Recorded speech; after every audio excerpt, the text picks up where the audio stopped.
The blizzard came down from the northern ridges like a white wall of destiny, swallowing the entire frontier town of Elk Crossing beneath its frozen breath.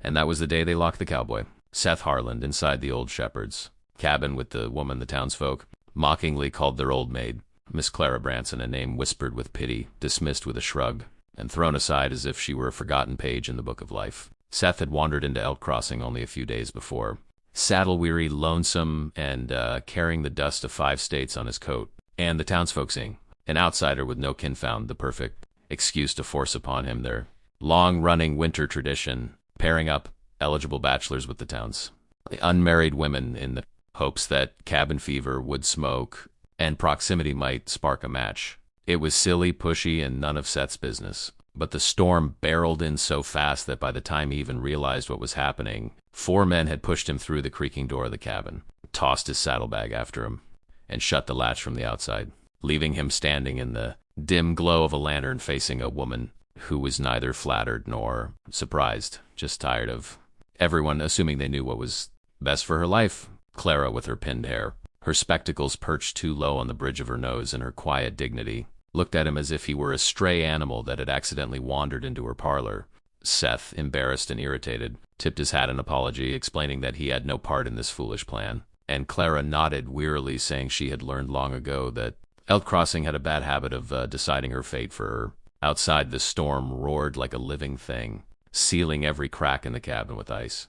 And inside, 2 people who never asked to meet became prisoners of a season that cared nothing for their discomfort. At first, they barely spoke except for necessity, Clara tending the fire with calm practice movements, Seth chopping wood outside during brief breaks in the wind, both keeping to opposite corners like wary animals sharing a den. But days stretched into weeks. And something about the way Clara read poetry aloud in the evenings, her voice soft but steady, began melting the frost in Seth's chest. Something about the way Seth fixed the old stovepipe, repaired the sagging door frame, and carried buckets of snow to melt for water softened the suspicion in Clara's eyes. She had spent her whole life being underestimated, dismissed as plain or past her prime.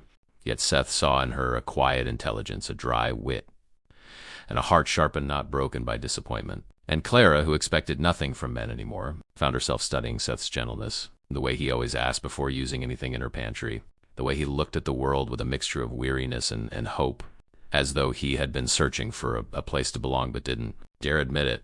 The winter deepened, trapping them in a cocoon of cracking logs and swirling snow, and slowly the forced arrangement became a shared rhythm. Seth cooking breakfast while Clara brewed coffee strong enough to wake the dead. Clara sewing torn patches in Seth's coat while he read aloud from her books in a surprisingly rich, resonant voice. And in that slow, patient passage of nights and days, they found something the town had never expected: comfort, laughter, and the fragile beginnings of companionship.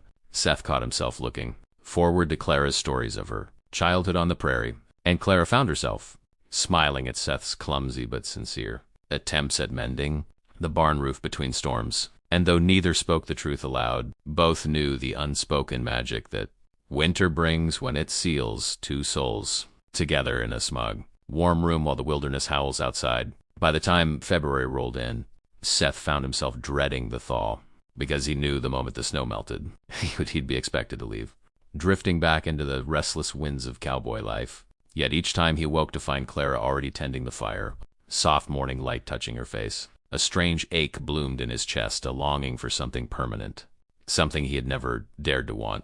And if viewers watching this tale feel that same pull, that same unfolding warmth, then don't forget to subscribe. Because stories like this, stories of quiet winters, unexpected hearts, and the rugged tenderness of the American frontier, deserve to be told again and again. When the thaw finally crept across Elk Crossing, dripping from the eaves of the cabin and whispering the first hints of spring, Seth Harland felt torn in a way he had never experienced before. For the open trail that had once felt like freedom now felt like a corridor leading away from everything he had unexpectedly grown to cherish, especially the woman who had once been the town's quiet afterthought but had become his anchor through the long winter. Clara Branson moved through those early spring mornings with her sleeves rolled up, cleaning the cabin, organizing jars of preserves, airing out quilts, acting as though nothing had changed. Everything had changed. Because Seth had watched her laugh for the first time in years, had watched her confidence unfurl like a flower beneath sunlight, and it struck him that he had witnessed the true Clara, the woman hidden beneath layers of the town's dismissive expectations. And Clara, for her part, had watched Seth soften from a wandering, guarded cowboy into a man who lingered by the hearth simply because she was there. But the townsfolk, eager and intrusive as always, came stomping up the mountain path as soon as the drifts weakened, their boots sinking into mud as they joked about whether the two of them had made something happen during winter, treating their lives like entertainment rather than the deeply personal journey it had been.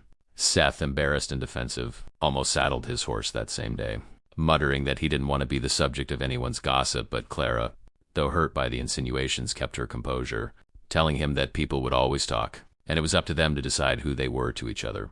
For a moment, Seth feared she was telling him to go, to free himself from this accidental bond, and something inside him shattered at the thought, but Clara surprised him by adding that she didn't want him to stay out of obligation or pity. She wanted him to stay only if the winter had changed him the way it had changed her, and in that quiet declaration lay a courage more formidable than any storm. Seth walked outside, hands trembling not from cold, but from the magnitude of what he felt. He saw the valley stretching out beneath him, the river thawing, the hills glowing gold beneath the sun. Once that horizon had been his destiny. Now it looked empty. He turned back to the cabin, saw Clara standing in the doorway with her hair undone by the breeze, her eyes hopeful but guarded. And he understood suddenly, completely, that he didn't want the world beyond the hills. He wanted the world where Clara stood. So he removed his hat, walked up to her slowly, and told her in a voice hoarse with emotion that he didn't care what the town called her, didn't care about the traditions or the teasing or the expectations. He cared only about the woman who had read poetry to him by lantern light, who had stitched warmth into his coat and softness into his days, who had turned a forced winter into a home. Clara's breath caught, and in that fragile pause, the last of the winter ice inside both of them melted for good. Seth placed his saddlebag on the porch, not as a traveler resting, but as a man unpacking his life, and Clara reached out, taking his hand with a certainty that neither of them had possessed before the storm had locked them together. By the time spring fully claimed the land, Seth had built a new corral beside the cabin. Clara had planted a garden, and the two of them had become something no tradition or town gossip could define it. Partnership born not from pressure but from quiet discovery, from the way two lonely hearts had learned to beat in rhythm through the long, honest winter. And to everyone watching this tale unfold, if stories of unexpected love, frontier courage, and the triumph of quiet souls touch your heart, then make sure to subscribe, because your support keeps these powerful frontier stories alive, and there are many more waiting just beyond the next ridge.